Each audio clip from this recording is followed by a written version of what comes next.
Welcome back to the Behind the Well show. Your host, Roger Abel, back with Elias. I don't know about you, Elias, but the sick bug is going through my house. I have the second puker of the week. Gross.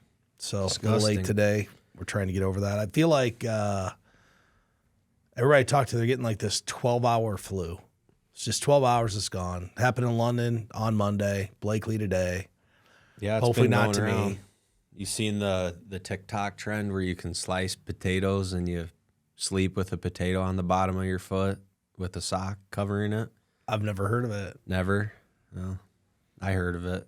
How'd you hear about it? We tried it. Time out. Yep. So tell me what this hack is or whatever you're talking about. Potato foot? Yeah, apparently you slice potatoes, put them on the bottom of your feet, pull a sock over it, and then you sleep like that for the night, and it's supposed to pull illness or toxins out of your body. So I don't know if it's like an old wives' tale or something, but the reason I know this is because my son came into the bathroom the other day and he was laughing and talking about how he was taking the potatoes out of his sock, and he's 5, so I thought he put a potato in his sock, but actually my wife Maddie put a potato in his sock. So I don't know if it works. I don't know anything about it. I just know it was something that was learned probably through TikTok or maybe someone's great grandmother or something. I don't know. Does your wife watch or listen to the show? No. So we don't run the risk of her getting mad that you told everyone on YouTube that we have potato feet. Yeah. No. So I just she probably won't hear about it. I just Googled it up real quick, and AI tells us no, putting potatoes in your socks to sleep is not an effective way to treat illness. I probably didn't need AI to tell me that, but I figured, but you never know. It. There's always wild stuff out there that kind of changes. It's a holistic, natural remedy. It'll be 20 years from now, someone's going to say, remember when we used to put potato on our feet to treat our ailments? Yeah, and maybe people did it hundreds of years. I have no idea. I've never heard of it, never tried it, but could just be placebo effect too. Hey, someone told me this works, and you're like, oh yeah, I feel better. There's a lot of things out there, I believe, that you get placebo effect from because you think it's going to work. Well, here's it inherently makes you feel better. Yeah. Kind of like, I'll give you a good example. The last 2 mornings, well, not the last 2, but today, when my daughter got sick, then I felt sick. I'm like, I don't really feel that great. Like, how you just put your mind in, well, hopefully I'm not going to get sick, or maybe I'm going to get sick. True. So I'm like, I'm just going to come in an hour late and take it easy here and make sure I don't get sick. Yeah, so here's what I know. It will make a 5-year-old boy laugh. So he felt better. It worked. Maybe, yeah, he probably did feel better because he thought it was funny. So you have it going on in your house too? Just one. Only one person. Everyone else has been fine. A couple people in the office. Yeah, well, Lana got sick Monday and Blake was today, so a couple days later, you might have a lag effect. Yeah, maybe. We've been lucky so far. So, well, with that said, let's start with the financial part of this show. We covered the medical part. We're veering in the wrong direction, but as most people out there know, we're witnessing one of the greatest wealth transfers in history. And what's interesting about it, when we say wealth transfer, we always think like one generation to the next, right? Typically. Yeah. But that's actually not how wealth transfer works. It goes from one spouse to the next and then to the next generation. And I didn't really think about that. But there was an article in Wall Street Journal talking about how baby boomer women are now deciding the fate of what happens with that money. And sometimes their goals are different than their spouse. And the other thing is, because we have this large aging population, and typically, if you statistically look at it, men die before women on average. If you take, 2 65-year-old men and women, same similar health, on average, the male would pass away first. It's just Life expectancy tables show that. It's why men pay more for life insurance than women that are the same age. But it got me thinking, there is a lot of households where there's one driver in the house who kind of manages the money. And we've seen this in our business a lot. I think you'd agree that there's a lot of people that have managed their own money for 20, 30, 40 years that come to our office. And the reason they're coming here is so their spouse has a relationship with somebody to help them manage this money if and when they pass away before that spouse. It's a common reason. It is a common reason for people to start exploring working with a firm. I've had several people over the years say that that's one of their main concerns is hiring someone. So if something were to happen to them, the spouse that's not as involved in the investment decisions wouldn't need to then go find someone to help them, because that'd be a terrible time to try and make a good decision about your finances if you're grieving the loss of a spouse. So it's a pretty common reason for people to get ahead of it. Yeah, I think if people thought about their specific situation, and you're like my household, I do all the finances. If I didn't have a relationship with somebody, which I have a relationship with a firm, it would scare me to have my wife have to go out and find someone to help her or have to learn about all this. Well, yeah, especially at that time. Yeah, because so let's say, if I had a job where I had a 401k at an employer and I passed away suddenly, well, now Megan has to figure out, well, what do I do with this? How am I going to live off this? I've got 2 kids at home. Do I really have time to go figure out how all this works? And then, oh, by the way, now I have to go find a financial advisor, and I really don't know anything about this world. Right. So I think the point of this is things change over time. And the more people can put themselves in situations and critically think about this, if you're on the fence of having an advisor and you're in your 60s, and you have one spouse, whether it's male or female, whatever spouse doesn't participate in this, I would be thinking about, how do I protect this individual?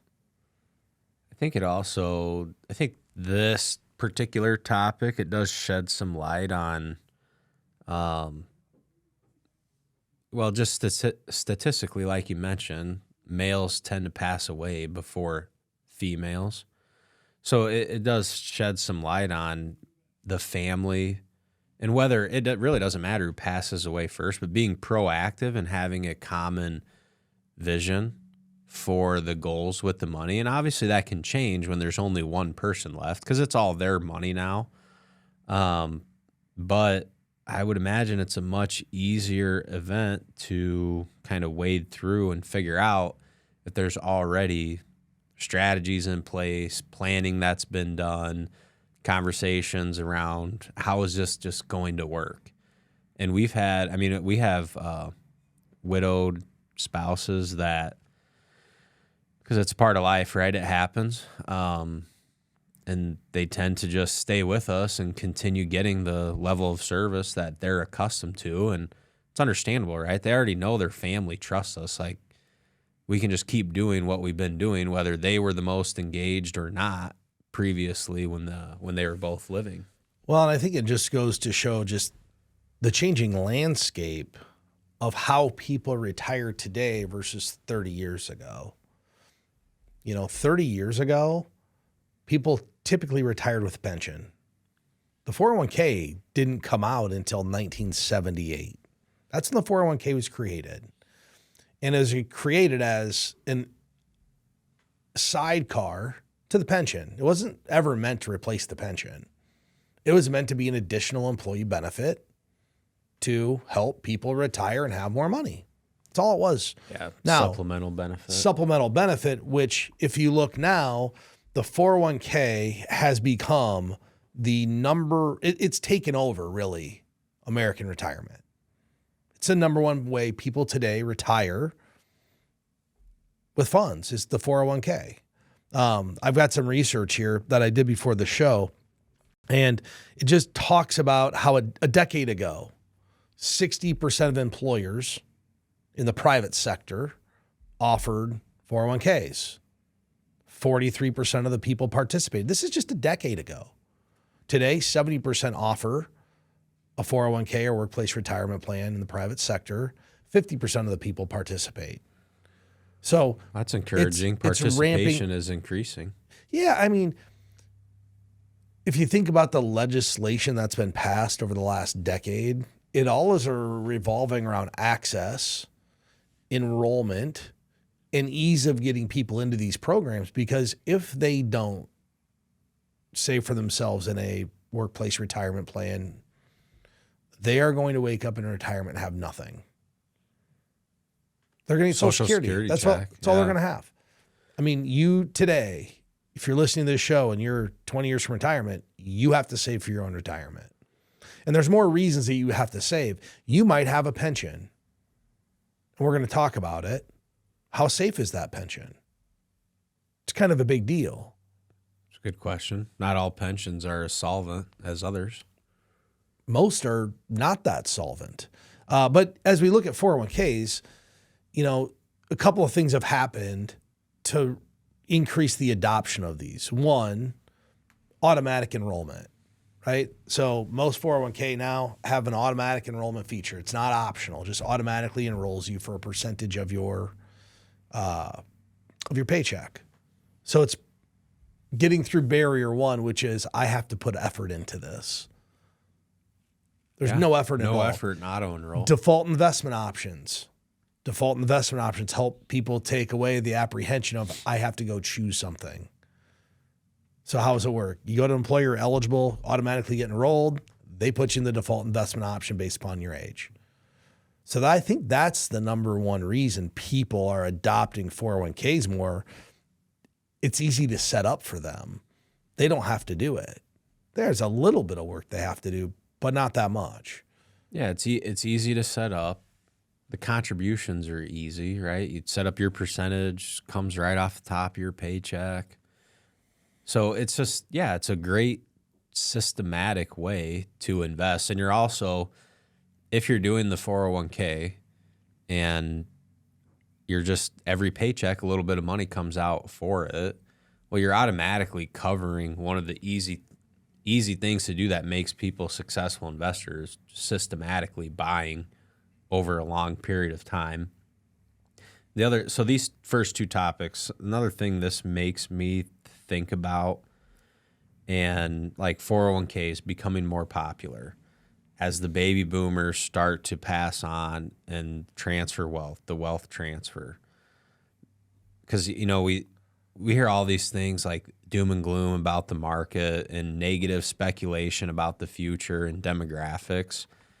All the data suggests that the investor class is continuing to get bigger in America. And actually, I believe that's even true in a lot of other developed countries too. So it's hard to understand people that make these big, like long-term arguments for the stock market not being a viable place for investors' money when, as the investor class grows, so more people participate. And if you inherit money from someone who's in their 80s, are you going to invest it the same way they did if you're in, early 60s or 50s? You're going to reallocate. Yeah, you'll probably have a reallocation. So I think a lot of this is even longer term, I think, compelling reasons why the market will continue to go higher over the long term.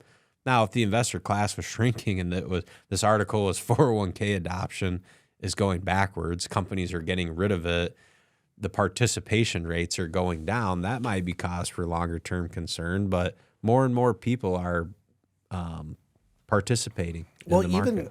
Even, we did a show last fall about how some bigger employers are bringing back those pension plans because people like the thought of a pension. Oh, absolutely. If people, if they stop contributing 3% to 401k, there's still the same contribution going to a pension plan. And inherently, a pension plan is going to go buy similar assets. Like it's really not so much about where the money's flowing. It's more about the money flowing into plans. It doesn't really matter if it's a pension or a 401k. Oh, you're as far as investment flows, like Yeah, the pension money still needs to be invested. You're talking about investment flows into the stock market, which should continue to propel it. The only real way we stop having money being injected into it through systematic purchases of employees' money is if we have fewer employees. Like the population starts to decline. Because there's still the same amount of money going in. Now, that said, it could be different asset classes, right? Typically, pensions are a little bit more conservative than maybe the individual investor would be. Like a pension plan's not 100% stock. We have a lot of people that are in their 20s, 30s, and 40s. They're 100% stock. That is true. But even if we did have population start to decline, but the percentage of people that invested continued to grow as a percentage of the population, like there still might be net more people participating. I agree with that. So even just some population decline, I don't know that if more and more people adopt it and become investors, well, we could have less people. But if there's more investors, there's more demand. So it's just, to me, it's just when I hear a lot of these things, I have a hard time understanding how the demand for stocks is going to go down over time. It's not going to. I highly doubt that's ever going to go away. It's really the only way to retire in America today. Whether it's public or private, right? What is a stock? It's ownership in a company. Yeah. Right? It could be a public company or a private company. At some point, you're going to have to own something that beats inflation. And something that produces enough income for you to live off of. And bank products don't do that. They don't. Like bank products pretty much mirror inflation. They're not going to outperform inflation. People are going to have to be in the stock market to make it grow. I did have a thought, though. Like, do you think people view pensions as safer than a 401k? Yes. Why do you think they view it as safer? Because, one, they have no idea that it's actually in money being invested like a portfolio, like you would in a 401k. So they have, all people really understand about their pension is that they're going to get a paycheck when they retire. But that money they still have to own assets. They still have to manage the portfolio. It's still invested. But, for me, I personally I think pensions coming back is a good thing. I don't think 401ks should go away, but it wouldn't really hurt my feelings if people had Social Security, pension, and a 401k account. And honestly, it probably makes our job easier as financial planners because there's more income to count on. Now, pension income's not guaranteed. I know it's presented. That's what a lot of people think. I'm always going to have this pension. Pensions can go away.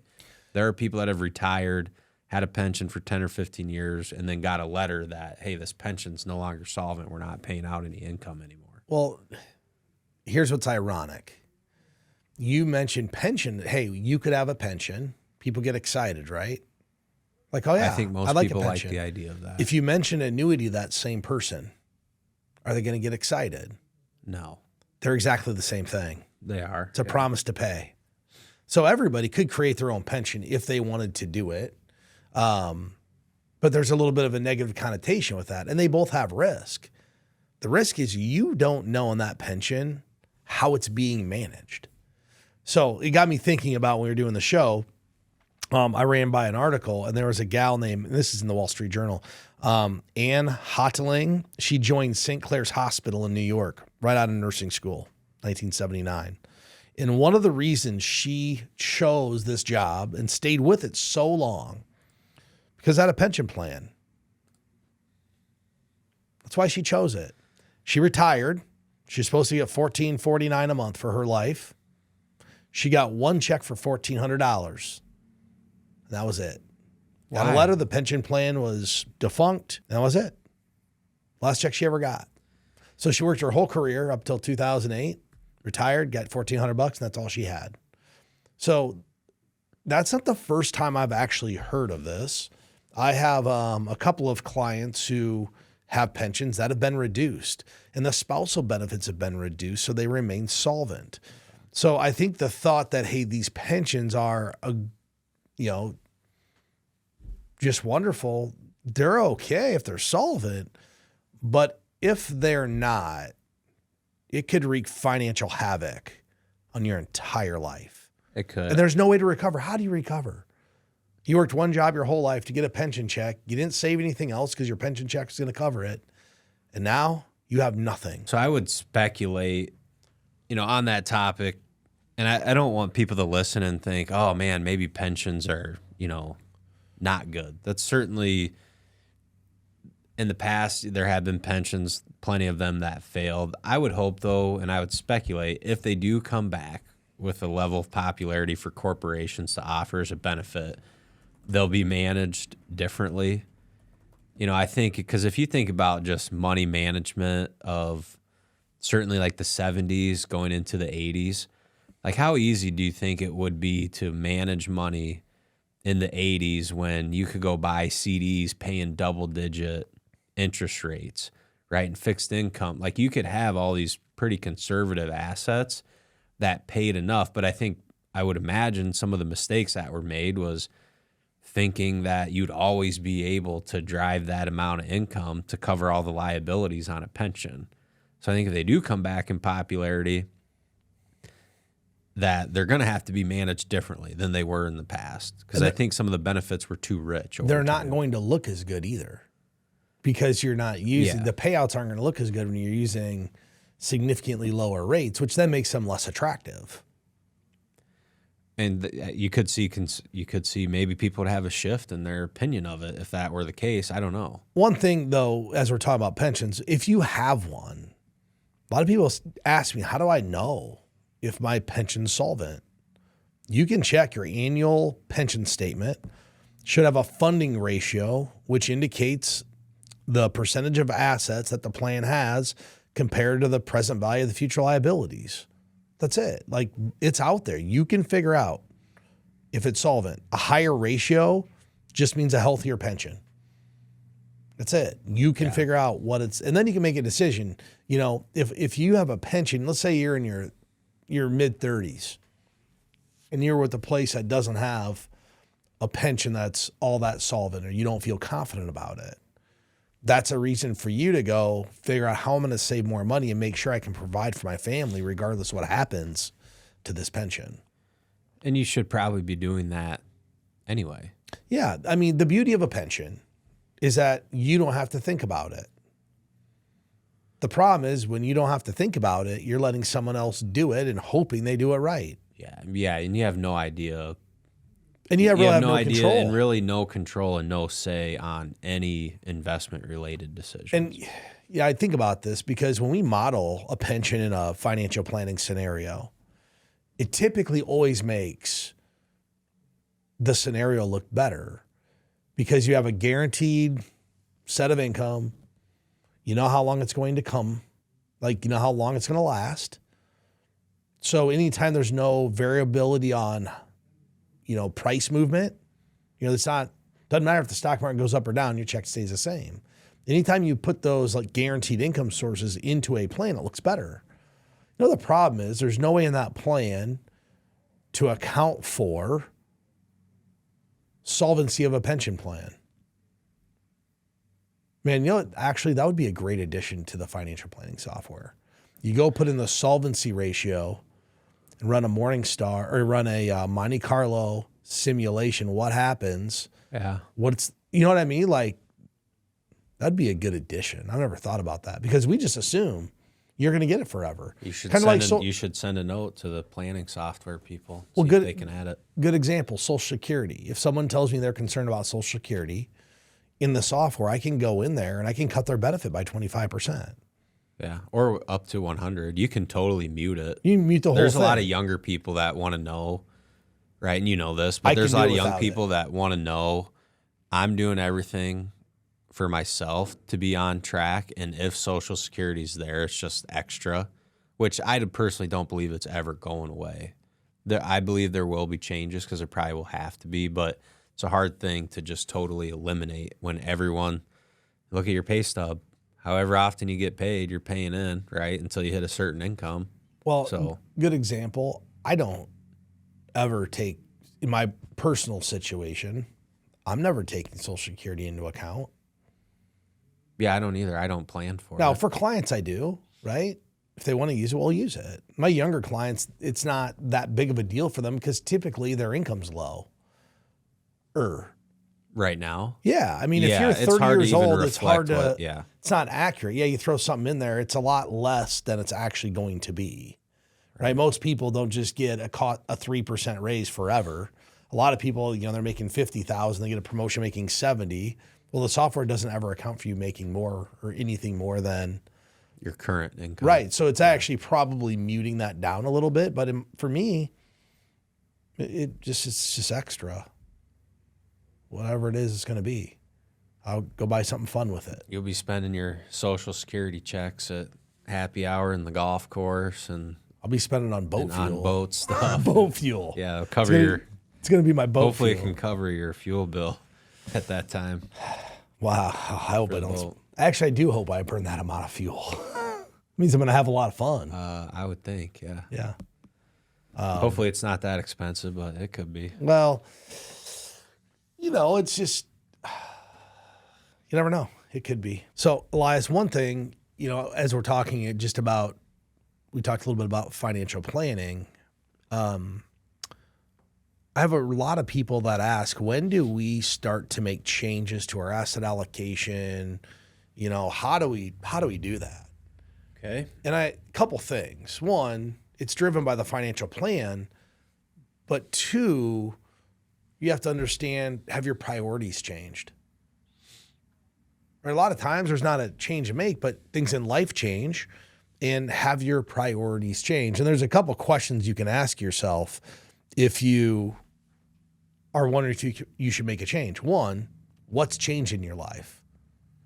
Did you have a child leave the house? Did you get married? Did you have a death? Did you get a new job? Like, those are all reasons to start to reflect on, do I need to make changes to my financial plan? And it's one of the reasons we operate in that really dynamic planning world where it's super easy to quantify what happens versus not using a financial plan, which then we're just saying, I hope, I wish, and all the words that we try to remove from this process. Yep. I hope that might work. Well, and that's the thing with, especially as the industry has evolved, and especially our business, and it's a little bit, when you first meet a prospect, it's a little bit challenging to kind of shed light on that is going to be a dynamic working part of the relationship is your life changing, right? Because even if someone's retiring today and they're 60, well, 5 years from now, something could change in their life, right? Which could lead to changes in the planning. So I do think it's great for clients when they really come around to understanding that we're not making decisions for the next 30 years today, right? Like, the decision today is, do I want your help to help me to help guide the ship or walk the path for the next 25, 30 years? Because if, I can't tell you what you're going to do for what the decision we're going to make about Social Security at that time today, right? Or I can't really tell you what your asset allocation is going to be when you're 70 or 75. I can give you some general commentary on how we make those decisions, but it's hard to cross all those bridges all at once. And I think for clients, that's a great thing about the business now is people, I don't think they feel like they've made this huge, like, okay, now we have to just always do this in this order, right? That's too concrete. But they feel like, okay, this is dynamic. As I grow and evolve, my life changes. So will some of these decisions. So it's a lot more of a consultation than it really is like a set it and forget it. Hey, here's what you need to do for the next 30 years. I think for a person who's 30 years out, what we're really doing is a couple of things. One, validating that you're on track or you're not. That's step one. And two, making sure you know what your savings rate needs to be to accomplish your goals. Because lots of things are going to happen. Like you're going to have changes in your life. You're going to have changes in your money. That's the second question to ask yourself. If you think maybe your priorities have changed, what's actually changed with my money? Like we just talked about, most people don't graduate college, get a $40,000 job, and just take a 3% pay increase every year. Some do. Most people take a $40,000 job and they're working for the promotion that takes them to 50 and 80 and 120, and now they're president of the company. Hopefully, hopefully that works out that way I'm just for saying, everyone. Yeah, It doesn't, of course, it doesn't work that way for everyone. Yeah. There's changes with your money that happens. Oh, you know, I've had this happen. People plan on retiring at 65. And we don't plan for inheritances in our financial planning. Their parents passed away sooner than they thought. They're 55 and they got a big inheritance. Their priorities changed. They realized we don't need to work until we're 50, until we're 65. Our parents died earlier than we thought. Maybe we need to revisit the financial plan and see if we can retire earlier because we've had an influx of money and now we believe our priorities have changed. Well, yeah, your finance, depending on how much you inherit, like your financial picture's different. Maybe your priorities are going to be different now. And if you inherit any retirement account now, if you inherit an IRA from a parent, you have to take money out of it. Your plan just changed. Every year too. So like no matter what you do, it's totally different now. You're right. That's a good point because I don't think a lot of people have thought about that or know that has been changed because you used to be able to stretch it out over your lifetime. So it wasn't really a big deal if you inherited a 401k from somebody. Yeah. But now you have to have it out in 10. And think about it, $500,000 401k, it's adding 50,000 to 60,000 of income to your situation each year. If you take it out over 10, right? You could just take the minimum and take a big one in the end, but I don't know if that's beneficial. It depends on your situation. There's just a lot more planning that goes into it when somebody gets an inheritance. Yeah, and I actually had that situation in the last couple of years where, you know, a couple in their mid-50s, great savers, no debt, like doing all the right things, planning on working until about 60, inherited some IRA money from a family member, and they were already going to be fine without that. But for them, it did kind of help pull the trigger a few years earlier on retirement, especially after educating them on, you have to take this money out. Like you can't just let it sit there and grow. And you could for the next 10 years, and you could take a small amount out and then have this huge tax liability all in 1 year. So for their income planning and everything, they just, well, I guess we'll just retire a little bit earlier because we have to take this money out and spend it anyway. Well, they don't have to spend it. They just need to pay tax. Right. But that's what they were. But it allowed them to. Yep. Yeah. And so I think that, you know, for them, that ended up being a great decision to stop working a few years earlier than what they were planning on. And they had another account that had to be liquidated to realize the tax. So it made the decision easy for them. It's kind of a no-brainer at that point. Yeah. So if you're trying or you're sitting back wondering, hey, do I need to make a change? Just ask yourself those two simple questions. What's changed in my life and what's changed with my money? And a lot of times that'll guide you to the correct answer. If anybody out there's looking for help getting a financial plan started, click the link in the description or go to our website, btwealthshow.com. We'll get you our one-page Premier Vision document, summarize all of the important things that you need to know about your retirement on one easy-to-understand page. With that said, I want to thank everybody for listening, and we hope you tune in next time. Securities and advisory services offered through LPL Financial, a registered investment advisor, member FINRA SIPC. The opinions voiced in this show are for general information purposes only and are not intended to provide specific advice or recommendations for any individual. To determine which investments may be appropriate for you, consult with your attorney, accountant, and financial or tax advisor prior to investing. Premier Investments and Wealth Management and LPL Financial do not provide tax advice. Please consult your tax professional. Economic forecasts set forth may not develop as predicted, and there can be no guarantee that strategies promoted will be successful. There's no guarantee that a diversified portfolio will enhance overall returns or outperform a non-diversified portfolio. Diversification does not protect against market risk. Rebalancing a portfolio may cause investors to incur tax liabilities and/or transaction costs, and does not assure a profit or protect against loss. All performance referenced is historical and is not a guarantee of future results. All indices are unmanaged and cannot be invested into directly. There is no assurance that the techniques and strategies discussed are suitable for all investors or will yield positive outcomes. The purchase of certain securities may be required to affect some of the strategies. Investing involves risks, including possible loss of principal. Rebalancing a portfolio may cause investors to incur tax liabilities and/or transaction costs, and does not assure a profit or protect against loss.